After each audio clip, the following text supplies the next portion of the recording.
আউযু বিল্লাহি মিনাশ শাইতানির রাজিম। বিসমিল্লাহির রহমানির রহিম। সূর্য আমাদের এখান থেকে প্রায় 15 কোটি কিলোমিটার দূরে, 15 কোটি কিলোমিটার, কিন্তু আমরা এখানে 5 মিনিট দাঁড়াইতে পারতেছি না। এটা আমাদের জন্য একটা শিক্ষা। 15 কোটি কিলোমিটার যখন দূরে, তখন হচ্ছে আমরা এখানে 5 মিনিট দাঁড়াইতে কেউ চিপা চাপার মধ্যে একটু গাছের নিচে দাঁড়ানোর চেষ্টা করতেছি। ইমাম সাহেব বক্তব্য দিচ্ছিলেন, আমরা বলতেছিলাম তাড়াতাড়ি শেষ করেন, 25 মিনিট টাইম টোটাল ছিল, আমরা সহ্য হইতেছে না। তাহলে যেদিন সূর্য আমাদের থেকে কয়েক হাত উপরে থাকবে, কয়েক হাত উপরে থাকবে, সোয়া এক হাত, বর্ণনা বিভিন্ন জায়গায় 2 হাত 2.5 হাত আছে, কয়েক হাত উপরে থাকবে, ওই দিনের প্রস্তুতি আমাদের আছে কিনা, এটার শিক্ষাটাই হচ্ছে আজকে মায়াতের এখানে উপস্থিতি। আজকে আপনি এই পাশে, কোন দিন আপনি এই পাশে আসেন এটার কিন্তু কোনো নিশ্চয়তা নাই। আপনি বাড়িতে যাইতে যাইতে এই পাশে আবার চলে আসতে পারেন। তা আমাদের এই শিক্ষাটা বা এই মৃত্যুর এই প্রস্তুতিটা আমাদের আছে কিনা, এই প্রত্যেকটা জানাজা আমাদেরকে এই জিনিসটা হচ্ছে স্মরণ করাই দেয়।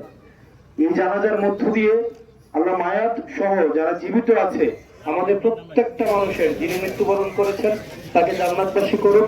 আর আমরা যারা বেঁচে আছি, আমরা যেন এই দিনের প্রস্তুতি যথাযথভাবে নিতে পারি। আল্লাহ যেন আমাদের আমাদের জানা অজানা প্রকাশ্যে গোপনে আমাদের যত গুনাহ আছে সেগুলোকে 87 সালে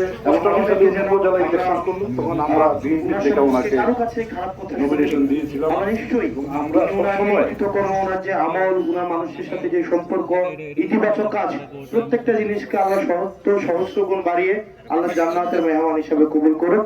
আপনারা সবাই ভালো থাকবেন, দোয়া করবেন আমাদের সবার জন্য। আমরা পারস্পরিক ভাবে দোয়া করি, প্রত্যেকের জন্য কল্যাণ সাধন হয়। আসসালামু আলাইকুম ওয়া রাহমাতুল্লাহি ওয়া বারাকাতুহু।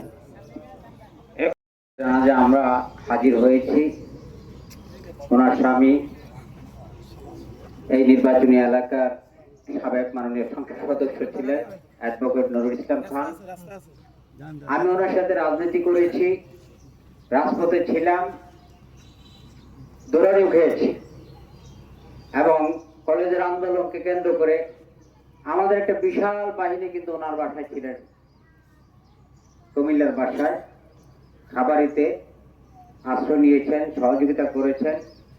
সেই ক্ষেত্রে চাচি আম্মা রান্না খায় নাই এমন খুব কম লোকই আছে। রাজনৈতিক কারণে, চাচার রাজনৈতিক কারণে এই এলাকার মানুষও ওনার রান্না খেয়েছেন। আমি এটুকু বলবো, ওনার সাথে খুব বেশি ভালো সম্পর্ক আমার ছিল না। নাইম ভাই বাসায় যেতাম, দেখা সাক্ষাৎ হতো, এর বাইরে খুব একটা ছিল না, কুমিল্লার বাসাও না।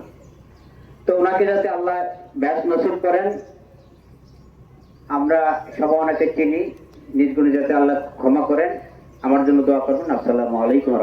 কারণে আম্মার কাছে আমাদের বাসায় অনেক লোক গেছে, আপনাদের মধ্যে হয়তো কেউ কেউ আছেন। যদি আমার মার ব্যবহার করে কারো মনে কোনো দুঃখ থাকে,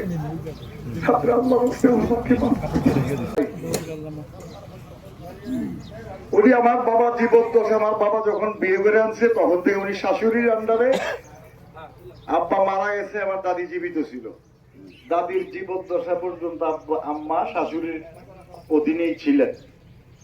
সুতরাং গ্রামের কোনো লেনদেন, কোনো কিছুর সঙ্গে ওনার সম্পৃক্ততা ছিল না। তারপরেও একটা ভুল ওনার আছে, যেটা উনি নিজে ইচ্ছা করে করেন। আমি আজকে সবার সামনে ওই যে দায়িত্ব নেওয়া, যেটা আমি ওই ভুলটা সংশোধন করে দেবো, একটা দলিলের ভুল। আপনাদের কাছে অনুরোধ থাকবে ওই সংশোধনটাতে আপনারা সাহায্য করবেন। আসসালামু আলাইকুম।